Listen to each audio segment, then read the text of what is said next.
जय श्री कृष्णा दोस्तों, हमारी यूट्यूब चैनल गुरुजी मैथ में आप सभी का स्वागत है। आज हम लोग त्रिकोणमिति का अनुप्रयोग प्रश्नावली 9.1 के प्रश्न संख्या 8 को सॉल्व करेंगे।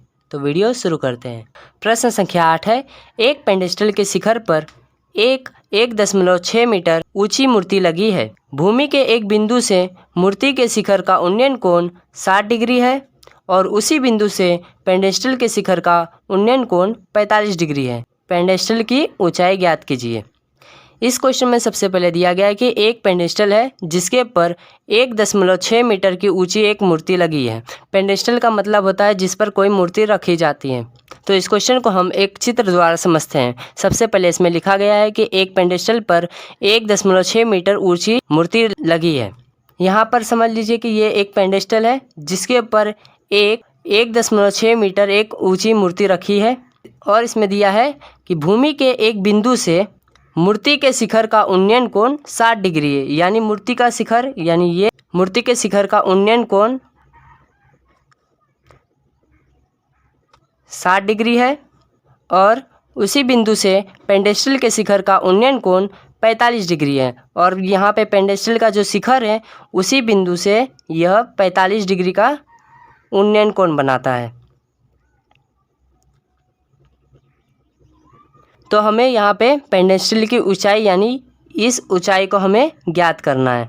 तो सबसे पहले हमें मान लेते हैं कि ये बिंदु A है और ये बिंदु B है और ये C और ये D है। जहाँ A हमारा है मूर्ति का ऊपर का सिरा और B है पेडेस्टल का शिखर और C है पेडेस्टल का आधार और D है वह बिंदु जहाँ से पेडेस्टल और शिखर का उन्नयन कोण 45 डिग्री और 60 डिग्री बनता है। तो इसे हल करते हैं। सबसे पहले हम मान लेंगे कि BC एक पेडेस्टल है। BC एक पेडेस्टल है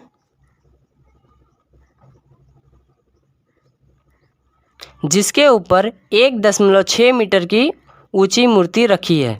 जिसके ऊपर 1.6 मीटर की ऊंची मूर्ति रखी है।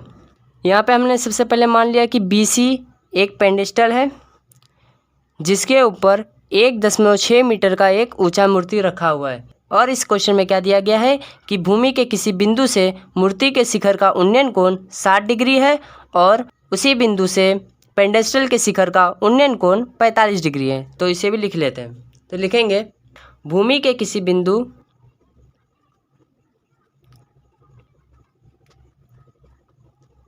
D से मूर्ति के शिखर का उन्नयन कोण यानी कोण ADC बराबर 60 डिग्री, ये हमें क्वेश्चन में दिया गया है। और क्या दिया गया है, उसी बिंदु से पेडेस्टल के शिखर का उन्नयन कोण 45 डिग्री है।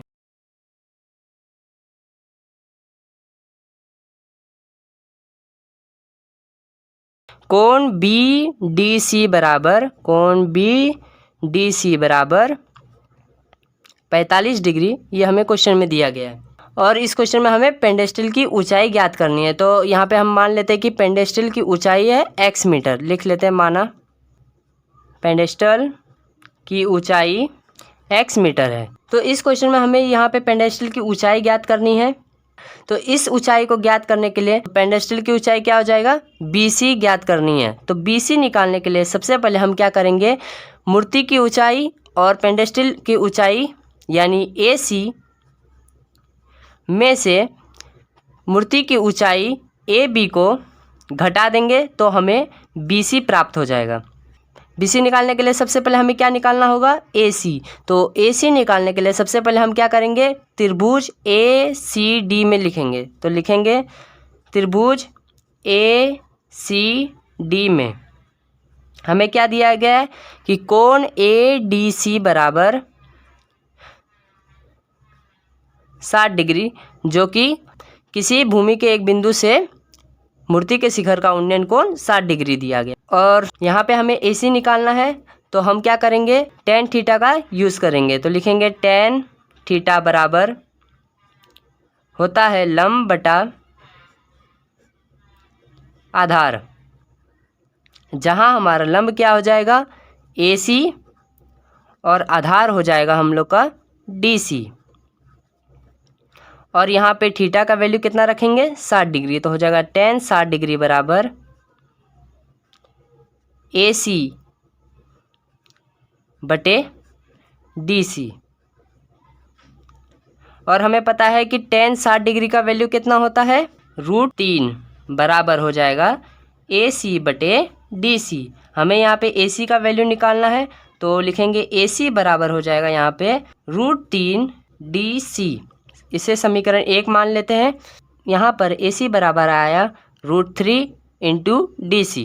तो यहाँ पे हमें DC का भी वैल्यू निकालना होगा। तो DC का वैल्यू कैसे निकालेंगे? DC का वैल्यू निकालने के लिए हम त्रिभुज BCD में लिखेंगे। तो लिखेंगे त्रिभुज BCD में हमें क्या क्या दिया गया है कि कोण BDC बराबर 45 डिग्री, यानी उस बिंदु से जो पेंडेस्टल के शिखर का उन्नयन कोण 45 डिग्री बनाता है।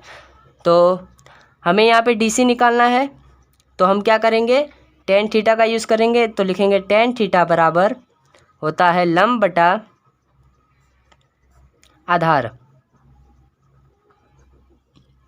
यहाँ पर हमारा लंब क्या हो जाएगा BC और आधार हो जाएगा DC, और थीटा का वैल्यू हो जाएगा 45 डिग्री। लिखेंगे tan 45 डिग्री बराबर BC बटे DC।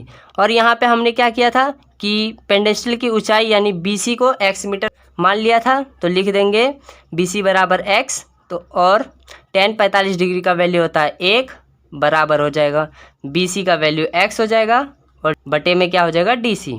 और यहाँ पे हमें DC का वैल्यू निकल जाएगा, DC बराबर हो जाएगा x मीटर। समीकरण 2। अब क्या करेंगे समीकरण 2 का मान समीकरण 1 में रखेंगे, यानी DC का वैल्यू x मीटर समीकरण 1 में लिखेंगे। तो हो जाएगा AC बराबर √3 x मीटर।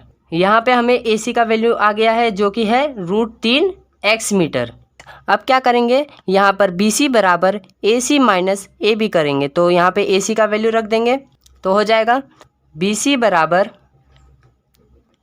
AC यानी √3 x माइनस AB जो कि मूर्ति की ऊंचाई है 1.6 मीटर। और हमने यहाँ पे BC बराबर x मीटर यानी पेंडेस्टल की ऊंचाई मानी थी, तो ये भी हो जाएगा x। तो x बराबर हो जाएगा √3 x माइनस 1.6 मीटर बराबर। अब क्या करेंगे कि इस x को इस तरफ लेके आ जाएंगे और माइनस 1.6 को इस तरफ हो जाएगा। तो ये माइनस हो रहा है तो बराबर किस तरफ आएगा, तो यहाँ हो जाएगा 1.6 मीटर।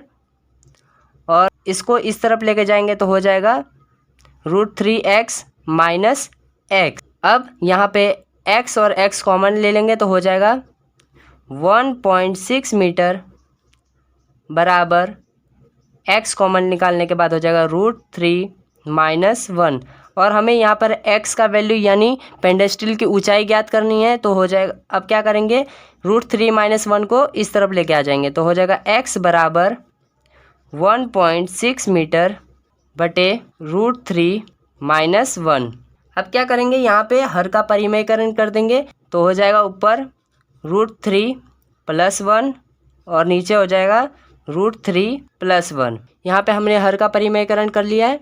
उसके बाद हम यहाँ पे लिख लेते हैं जो कि हो जाएगा x बराबर हो जाएगा 1.6 मीटर इंटू √3 माइनस 1।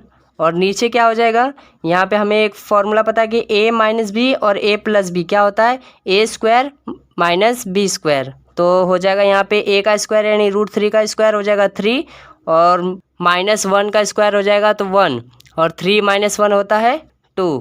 और फिर हो जाएगा x बराबर हो जाएगा अब ये 1.6 ये 2 से 0.8 बार में कट जाएगा, तो हो जाएगा x बराबर 0.8 इंटू √3 माइनस 1 मीटर जो हमें निकालना था पेंडेस्टल की ऊंचाई। तो लिखेंगे अब अतः पेंडेस्टल की ऊंचाई 0.8 इंटू √3 माइनस 1 है। अगर ये वीडियो आपको अच्छा लगा तो इसे लाइक कर चैनल को सब्सक्राइब भी कर लेना, जिससे आने वाली वीडियो आपको सबसे पहले मिले। इस वीडियो में इतना ही।